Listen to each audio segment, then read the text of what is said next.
UPSC 1 এ duty চলাকালীন আমাদের সাথে এমন একটা আতরাঙ্গি ঘটনা ঘটেছে যে আমি কি বলবো। কমিউনিটি ভিজিটের নাম করে একদিনই আমরা শুধুমাত্র বাজার গেছিলাম, তাও আবার স্টেশন। যাওয়ার সময় মেন রোড দিয়ে গেলেও আসার সময় আর টাইম ছিল না যে আমরা অতটা ঘুরে ঘুরে আসবো। ওদের জন্য রুদ্রাক্ষের মালা কিনতে গিয়েছিলাম গাইস, এবং আমাদের সাথে যা হলো সেটার পর আর আমি ওইদিকে কোনোদিন যাবই না।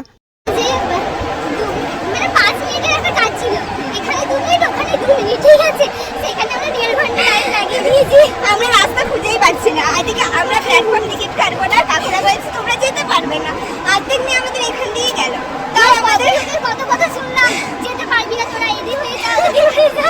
বোলপুরে মনে হয় স্টেশন, এটা আমাদের ফার্স্ট এরকম ওয়ার্স্ট এক্সপিরিয়েন্স ছিল। আমাদের মুখের যা কন্ডিশন হয়েছে, এই মুখে কোনো জিনিস লাগিয়ে কোনোদিন কাজ দেবে, যেটা কিনতে এসেছিলাম তার জন্য আরোই খারাপ হয়ে গেল মুখের কন্ডিশন। আমাদেরকে প্রাইজ দেওয়া উচিত কালচারালের জন্য, রুদ্রাক্ষের মালা কিনতে এত আগে। এই যে আমরা ওদের জন্য এত কিছু করলাম, আমাদের কি ওর থেকে কিছু দেওয়া হবে? এসএনএ ফান্ড থেকে বা কিছু থেকে কিছু দেওয়া হবে না? স্টাফটাকে 15 টাকা দেওয়া হবে।